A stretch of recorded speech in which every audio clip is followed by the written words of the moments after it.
It started with laughter, my parents' laughter, the kind that filled every quiet space in the room and left me standing there, watching the walls close in.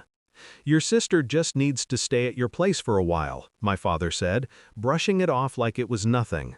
I smiled. Tight. Controlled. Then I said it, calm, almost amused.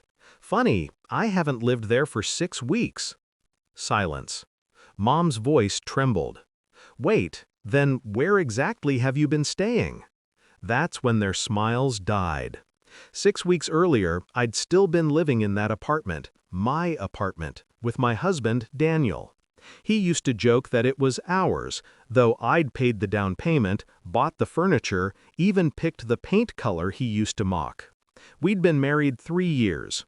It felt longer, not in the comforting way, but in the way silence stretches after an argument you didn't start but still end up apologizing for. My sister, Leela, used to visit often, too often. She said the apartment felt like home. She'd stay late, sipping wine, asking Daniel for advice about her career, her dates, her everything. I thought it was sweet, back then. I thought they were family. But you notice things when you live with someone, tiny things. The way Daniel's eyes followed her when she laughed. The way her perfume lingered long after she left. The sudden inside jokes that didn't include me. Then came the slip. One night, Daniel muttered her name in his sleep, softly, the way you'd say a prayer. I didn't explode, I didn't scream. That's what they expect. That's what guilty people rely on. Chaos, confusion, noise. Instead, I smiled, quietly, and started collecting. His passwords, his emails, his messages, the ones he thought he deleted. Turns out betrayal isn't poetic, it's logistical. Time-stamped, full of receipts, dinner reservations, hotel check-ins, all under the name client meeting. And then there was her, Leela. Her texts were worse. She called him my secret, told him how hard it was to act normal around me, how they didn't mean for it to happen. That's the line they always use, as if lies just fall out of their mouths by accident. So I planned. Not revenge, justice. Revenge is messy. Justice is art. The first thing I did was move out, quietly. I told Daniel I needed a week with my parents to clear my head. He didn't even ask why. While he was at work, I packed everything that was mine, documents, jewelry, photos, my grandmother's ring, and left. Then I called my lawyer. Daniel didn't know I'd kept our finances separate. The apartment was in my name. His name was on nothing.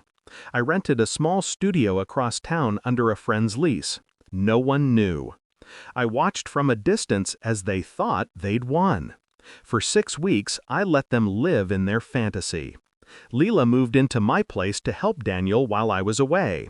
They redecorated, posted smiling pictures, captioned them with words like healing and family. I didn't comment. I didn't block them either.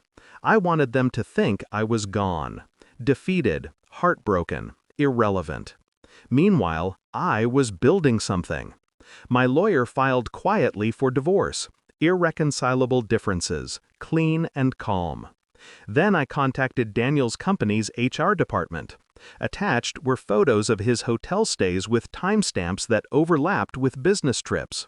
Company policy was strict about personal conduct. He lost his job within a week. Leela didn't know yet. She found out the same day my lawyer sent the eviction notice. Which brings us back. To the living room. To the laughter. My parents had invited me over for dinner. They were warm, apologetic, still under the illusion that everything could be fixed with a family meal. Leela just needs a place for a while, Mom had said between bites. Daniel mentioned she's been staying at your apartment. And that's when I said it. Funny, I haven't lived there for 6 weeks. The silence after that was surgical. I could see realization crawl across their faces, slow, cold, merciless. Mom's fork clinked against the plate. Then, where? Doesn't matter, I cut her off. But I do know she's moving soon. The apartment's under new management. The tremor in her voice was almost pity. You mean? I nodded. Eviction notice went out yesterday. Daniel, too. The building doesn't allow illegal occupants. She stared at me, half in disbelief, half in fear. You planned this? Of course, I said. They built their lies in my home. I just pulled the foundation. I didn't stay for dessert. I left them sitting there, the same way I'd left Daniel and Leela, surrounded by what was left of their comfort. Later that night, I drove past the apartment one last time. The lights were on. I could see boxes through the window, hear raised voices. A suitcase on the curb. I didn't stop. 6 weeks ago, I would have cried.